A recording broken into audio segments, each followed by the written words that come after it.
and today we're joined by Sue Sanders with the British LGBT Awards. We always like to amplify things that are happening within the LGBT plus community. Sue, through her work with the LGBT plus History Month project, which is run by Schools Out, won the community charity in the LGBT Awards in 2024. So we thought this was a nice time to come back, as she pretty much runs this event with lots of activities, to talk about what she does and find out a little bit more about some of the things that happened that led to winning that award. So hi, Sue. Hello. Hi, wonderful. Thank you so much for inviting me. This is so exciting. No problem at all. Now I appreciate your time because I know this is probably your busiest time of year. Just a Um, tinge, yes. um, so I think what would be good to know to start with, I guess, is why did you start LGBT History Month and what inspires you to take on such a pivotal role raising awareness with LGBTQ plus history in Well, particular? let's take the first one first. Myself and Paul Patrick were members of an organization called Schools Out, which started way back in 1974. Neither of us were involved in the start of it. It was a bunch of teachers who were really frustrated that the unions just weren't supporting them. Nothing much was happening. So they set up a little group called the Gay Teachers Group, which basically initially was socially supporting them, but very quickly had to become political because one of their number, John Warburton, was sacked. He was seen on a very early gay march, was asked, was he gay? He said yes, but doink, he was sacked. Now, what came out of that was they put out a petition which said, if you were to, because the Inner London Education Authority, as it was then, said they would give him his job back if he said he would never come out again. So I came across a petition from Schools Out, which was saying, or Gay Teachers Group, whichever it was, at that point it was still the Gay Teachers Group, which said, if you were faced with that, would you sign it? And I said, no way would I sign it. Took it to the various teachers I was working with at a further education college at that time, who all refused to sign it, which was a great shock to me because they had all been left wing and been teaching me about socialism and communism and God bless knows what. But to be fair, they were career teachers. I wasn't. I was about to pop off to Australia. I'd fallen in love with an Australian woman and I was going out there. So I wasn't a career teacher. So it was much easier for me to sign it than them. When I came back from Oz in the late 70s, early 80s, I then caught up with Schools Out. Paul was there, and gradually Paul and I became chairs of it. Then, of course, the next, and we were really setting about to try and make LGBT plus people visible because we certainly weren't. And trying to get the unions to take us on board as well. But then, of course, 1988 comes Section 28. So Schools Out did masses of work to try and challenge the whole thing happening. I also became a member of the Arts Alliance, so working with people like Michael Cashman and Ian McKellen and Julie Parker. We did masses of work. We worked with a couple of lords in the House of Lords, and doing all that work, I then discovered, and indeed later on when Jill Spraggs and I wrote an article, which is on the LGBT History Month website, the Conservatives themselves said that Section 28 would not affect schools technically, because it was in the Local Education Authority bill. It was directed at local authorities, and they had already taken away a lot of the authority of local authorities and given it to governors and schools. Of course, you and I and everybody else knows that that never got through to people, although Schools Out constantly push stuff out. We went to our unions. We tried to get the unions to write to every school. Indeed, they did. But the power of the media was so profound that people thought that if they even mentioned the words lesbian and gay, they would get sacked. Now, for the whole 15 years, there were no court cases whatsoever. So the whole thing was based on fear. The whole thing was based on that pushing out all this horrendousment. And if you look at the papers at the time, it was appalling. We were perverts. We were disgusting. We were having the most appalling effect on youth, etc. Not unsimilar to what's going out now against trans people. I mean, it just feels for me, it's like deja vu all over again, if you'll pardon the pun. Anyway, so there we were, 15 years of Section 28. Totally invisibilized, teachers going back into the closet. Schools Out, as I say, constantly pushed out material. We constantly pushed out resources. Paul and I had our phone numbers in papers, so people would ring us up and say, you know, what can we do? We constantly tried to tell them what they could and couldn't do. But we know 15 years of hell. 2003, finally it goes. Nothing happens much. There are no, flags going up, trumpets going, nothing much happens. So Paul and I look at each other and say, well, what are we going to do? This is ridiculous. We've got to make things change in schools. So there was a Black History Month it existed. So we thought, well, if there's that concept in the country, maybe we can have an LGBT History Month. So we came up with the idea. We wrote to the Department of Education what our thoughts were. The crucial thing, because Schools Out is tiny, there's only about 4 or 5 people ever, and we don't have any core funding. So, if we were going to make it work, we would have to work with the grassroots, which Schools Out has always done. I mean, that's what we've always done is working with the grassroots. So, okay, so we set up a month, we think, and we will have a website on which we'll have a calendar so people can put all their events in it and have a bit of resources. And, we'll put a few things up and come up with a few ideas. DFE finally say yes, they'll give us a bit of money very late, by which stage we've already announced that it's happening. Gay press don't pick us up much at all. It's very odd. And I'm thinking, well, is this going to be a damp squid? We do a big launch in November at Southwark, and I have 13 people on stage. Rather top heavy, but the point was to try and get across to people that we really meant the full wonderful diversity of the LGBT community. So we had 3 trans people, we had people of different ethnicities, different religions, able-bodied, disabled, different, as I say, different ethnicities, and also we had a heterosexual ally who at that point was very well known. Probably nobody knows her now, alas, Anna Rayburn. Look her up. She's wonderful. She was incredibly supportive of LGBT people in the very early days when, it was not the in thing to do. So we launch it in November. It's at the Tate Modern because a lot of us are based in Southwark or in that part of the country. And Southwark Council have been very supportive of looking at LGBT stuff and fighting homophobia. I think, well, if we have 10 events the first month, I'll be thrilled. We have over 100. And it's sort of grown since then. And I think it's I'm so thrilled that people have just picked it up and run with it. And I think that the power of the grassroots taking it on board has been amazing. And I think that's so often you make a shift through the grassroots. Yes, you've got to affect the top people as well.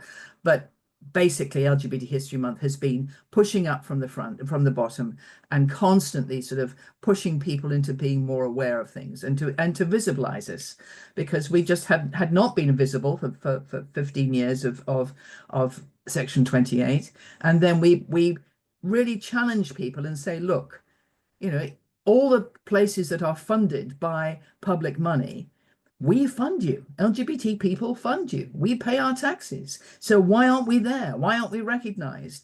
And I think, that work has had a powerful effect. So the changes that we've now seen in places like the British Museum, the Victoria and Albert, National Trust places, they have finally woken up to their responsibility to make us visible. And I think the other thing which is so exciting is it's the people who are LGBT in those institutions have also taken their place to make sure it happens. So it's us talking about us, not experts saying, this is what LGBT people are. No, it's actually LGBT people in those institutions getting the space and demanding it. And I think that's been the power of LGBT History Month, to give them that focus and that confidence. Well, I mean, that's quite a journey and quite a story. And It I is. grew up with the Kent education system, so I'm very aware of Section 28 and the fact that it locally continued a bit longer. So, what would you say are lessons that we can learn from LGBTQ plus history and how we can guide activism, social change today? And obviously, I know we've had legal changes, it's not quite as easy in certain ways, but what do you think are the lessons? As you've already said, you can see some repetition. Yes, What I would you think one of say? the big things is that, of course, when we did it, we didn't have the Equality Act. And we do now have the Equality Act, which is a crucial tool that we must hold on to and we must use. And we must use the public audit, the public duty, which demands that if you're being publicly funded, that you look after all the different characteristics or strands, whichever they call it now. Strands would be so much better than characteristics, but whatever. So we can use the law. I mean, back in those, and when we started, we didn't have a law to wave at people. Now we do, which I think is crucial. So that is a really important tool. I think the other thing, we must be very voracious about the truth. The media will want to tell us all sorts of lies and will tell us this has been said and that has been said and now this has got to happen. Well, no, check, always check. Now, for instance, the Department of Education put out this guidance about gender questioning children. Now, schools and other people leapt on that and thought, oh, we now must do that. No, no, it was guidance about a consultation. And I'm frustrated that that hasn't been pulled by the new government. So it's still hanging around. So people are still very unclear. So check, check, check, check, find out what is really true. And of course, now with what's just happened with social media, we've lost our fact checkers. Even more important for us to be really crucially aware when we're reading stuff, check it several times, go to really good fact checkers, check back, look at the web address. Is it really the real web address? So many places come out with a web address and then add something like .com or .uk or something else, and it's not really the right place. So check, make sure you're not being lied to. And I think that's so crucial that as activists and as people who are wanting to enable people to understand what's happening, we must be sure we are telling the truth ourselves and challenge the lies that are being pumped out. Yeah, we do live in a world of misinformation, and it's We really do. difficult, and scammers as well. And I think with both those two, I always try and find source data. Even when I get given stats, I'm like, has this been manipulated to show it in a way Exactly. that doesn't suit my community but suits the wider one? So I'm a Yeah, big fan of like going back to the raw data, looking at actually what's not been said as well. And I think you're right. It's great when things are guidance, but if it says guidance, that also means there's probably something else behind it to go digging a bit deeper. So yeah, exactly that. really good advice. I think obviously you'd see yourself as an activist and also a bit of an educator within what you're doing. Do you think there's been any key milestones? And obviously you've mentioned things like the Equality Act. Have there been any others that you think have really helped us to kind of step forward? Well, Um, we've had a lot of our human rights have now come across. So we've got the Marriage Act, we've got the 16, we've got the equal age of consent. So some very very basic stuff I think has happened. I mean, the other thing is, of course, the World Health Organization finally decided I wasn't mad because I was a lesbian. I mean, that was extraordinary. So in the last sort of 20 years, we in this country we have gained some human rights, but what we have to recognize is what we've gained can so easily be lost. And what we're watching across the pond, it is terrifying. Now, my guess is that a lot of the stuff that he's pushing out won't actually happen because the courts will challenge it. So it is crucial that we support organizations in this country who are supporting the courts, who are challenging the facts, who are not the facts, who are challenging the propaganda. You know, mm. that the courts are so important. And I think that recognition of the courts is so important. Using our citizens' responsibilities is so important because we cannot just lie down and let all this stuff come wafting over us. So support the organizations that are supporting the courts, support the organizations that are looking for truth and challenging the propaganda. That is crucial. And I think, the recognition of what our job is as responsible citizens is crucial so that we don't the temptation is when we're getting all this crap, which is what, of course, he wants, and to a certain extent, what we have seen in the past with our conservative government is this pushing of stuff at us. So we feel exhausted and unable to challenge. Well, there are always ways of challenging. And I think that's crucial that we sort of support each other and look at the effective ways that we can challenge. I think you're right. I always say to people, if your rights have been given to you, they can just as easily be taken away again. And I Exactly. think that And the whole thing complacency. it's circular. We take two steps forwards and then there's a step back. We cannot assume, progress is not linear. I mean, Yeah. when you think what Berlin was like, just before the Nazis came in, and the exciting country, town it was for LGBT people, for women, for feminism, and all the rest of it, and then wham, and Yeah. the shift was very fast. So that recognition Mm. that we have always got to be very clear that we have got to be on our toes and recognize that, we have got to protect our rights. So looking forward and looking at 2025, what when it comes to progress with the LGBT plus community, do you think there's any particular areas that do need urgent attention or change? Obviously, I think you've mentioned that potentially we've got the kind of the noise from the US that potentially could make people, as you say, again, that fear creates people to feel like they have to follow the trend. Is there anything else that you think? I think the whole thing around trans is terrifying. The fact that we've, stopped puberty blockers, and the lies that are pumped out about trans people is phenomenal. So again, that recognition that we need to be clear about what is true and what isn't true, that seems to me really important. And I think, it's like, the canary in the coal mine. Trans people are those canaries right now. And I remember when we were fighting Section 28, we were saying, first we were quoting Pastor Neumann. First they came for the Jews, and I did nothing because was not a Jewish Jew. You know that one very well. Yeah. And I think that recognition that we have to stand together.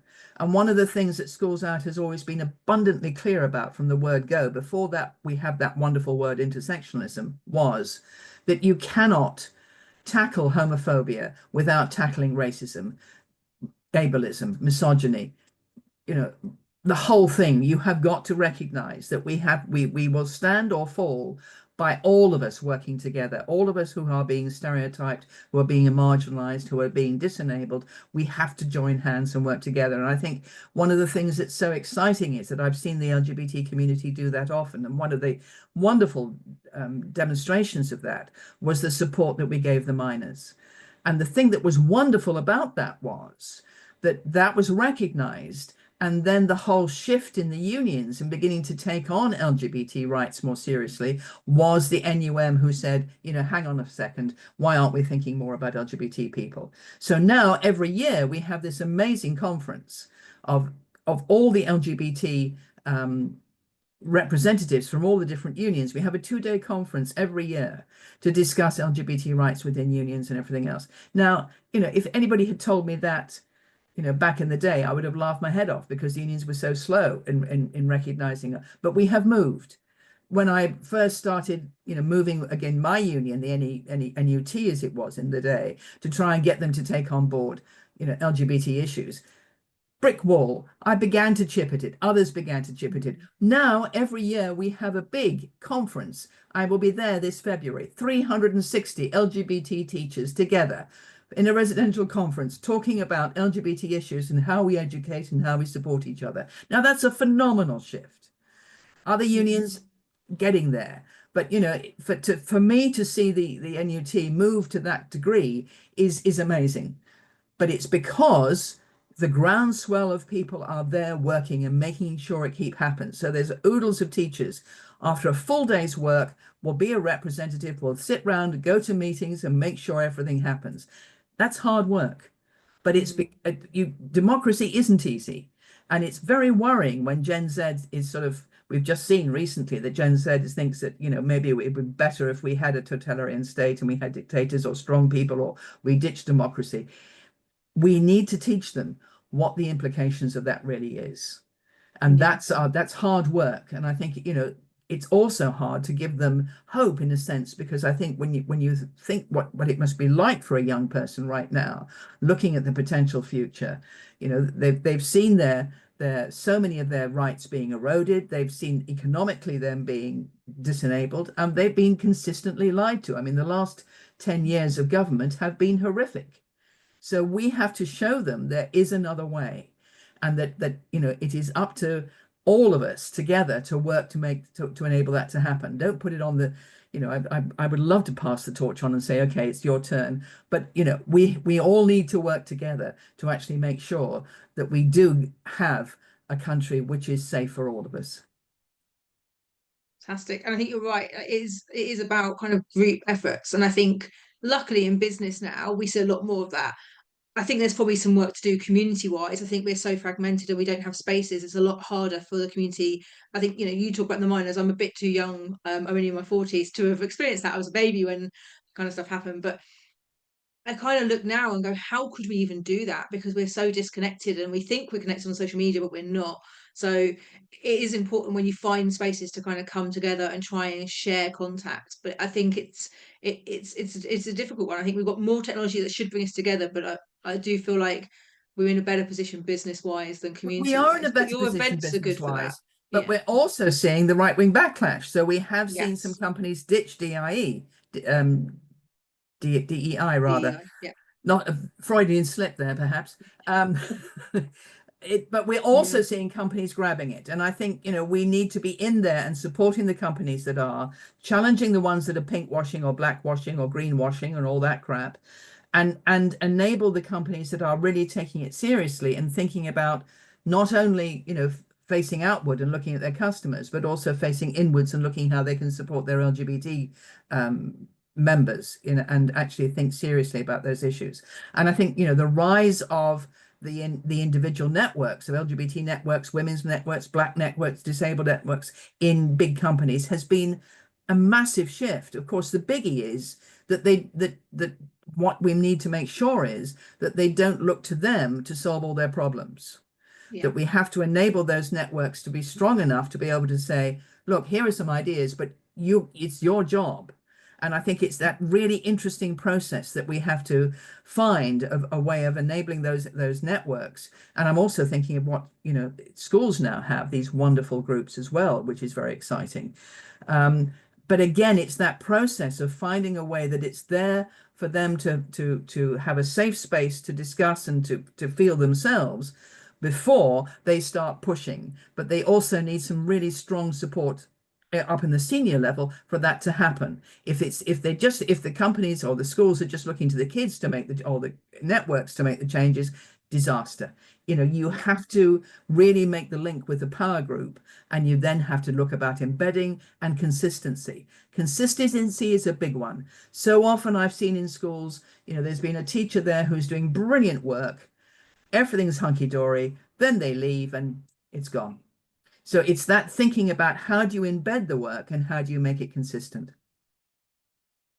And how do you think initiatives like LGBT History Month, also things like the British LGBT Awards, are helping to drive social change, amplifying LGBTQ plus voices at the moment? Well, I think that they make us visible, which I think is crucial.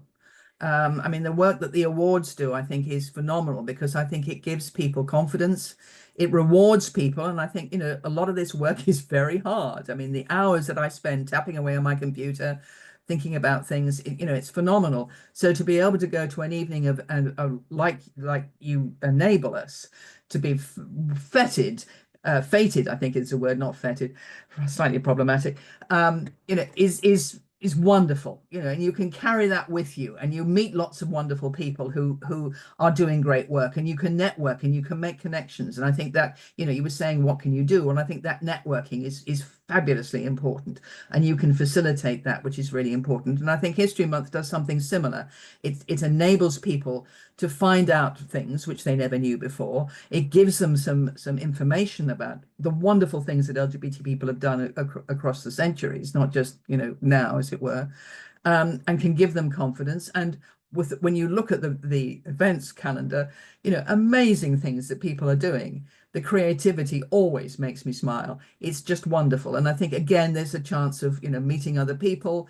I've heard people have met each other and had long-term relationships in an LGBT events, History Month events, which is very gratifying. So it's anything which we can do to enable LGBT people to come together in a space of celebration and knowledge, I think is crucial.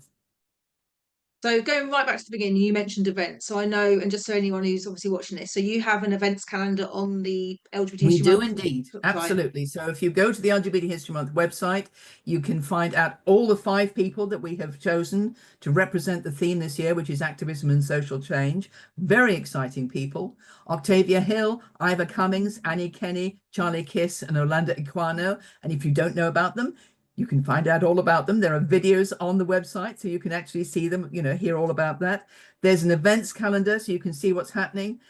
People have gotten a bit slack, I have to say, to put the events on there because there are so many other ways. So, um, Twitter, as I still want to call it that, LinkedIn, Instagram, Facebook, they will have things as well. And some companies put out what they're doing. They don't always put it on the website. I'm trying very hard to get things onto the website. And we also have the shop, of course. Now that's very important. You're sporting our badge, and as am Yes. I. Um, Wonderful, thank you. Um, that's how we fund the whole thing. We don't have any core funding. So selling the badges is really important. So you can And buy them these from the shop. badges, so here, are Yeah, designed yes, by children, aren't they, each year? they Is that are. correct? We do a Which I think is competition every fantastic. year. Thank you so much. And we tell them what the theme is. We say what we want, and then the kids send in their ideas. And this was done by a very young person in a Roman Catholic school, which is rather delightful. So I think Yeah. there are changes. The shifts are being made. We do have to recognize we are taking steps forward. Hold on to that and know that, when you think where we have come from and where we are now, we have made progress. However, there is still a long way to go. And every time we make a bit of progress, the backlash comes along and we have to be ready and prepared for it. I see that backlash as meaning we're doing something right now. That's how You're I've right. had to rephrase it to think if you're coming at me, that means I'm changing something for the better. Exactly. Exactly. Yeah. Yes. I mean, the first time that Paul and I, when we started LGBT History Month, saw something in the paper which was a real serious attack on us, we sort of reeled back for a couple of minutes and then said, "No, this is good. This is good. That Mhm. shows we're doing the right thing." And even when he was on the Today program, what was really funny was he was being attacked as an English teacher for coming up with this word visibilize. And, why are you saying this word as an English teacher? You shouldn't, this isn't a real word. Well, as Paul said, words are coined and constantly coined. Shakespeare was the great coiner of words of all, so heaven only knows what he would say about my word usualize now, which I offer to people because normal and normalizing is such a problematic word. It Yeah. implies so many horrendous things. So if we use the word usualize, it's much more neutral and is much more effective in enabling us to think about us being usual. And I offer that within sort of anti-racism, anti-disableism, anti-misogyny, as well as dealing when we're thinking about LGBT plus people as well. It's been really nice to hear a bit more in depth. I know obviously at the awards you get like 30 seconds to a minute up on stage. It's just not enough. And so it's nice to kind of hear a bit more about what's been going on behind the scenes. And hopefully it'll also inspire others to kind of put themselves forward as well. Because I think whilst the LGBT Awards has a lot of corporate categories, we really, our founder Sarah really believes in the community as well. We know you have to bring everyone together. So it's been lovely to hear more about you, Sue, and thank you so much for your time. Obviously, LGBT History Month runs throughout February, so 1st to the 28th this year. I Yes. implore everyone to go and have a look, and thank you very much. And we look forward to hearing more each year as you go forward. Well, bless you for all the work you do. I think the LGBT Awards are so important. It is a night to celebrate and to thank each other. And the work you do is phenomenal. I'm so grateful to you Have a lovely day. Thank you. and you.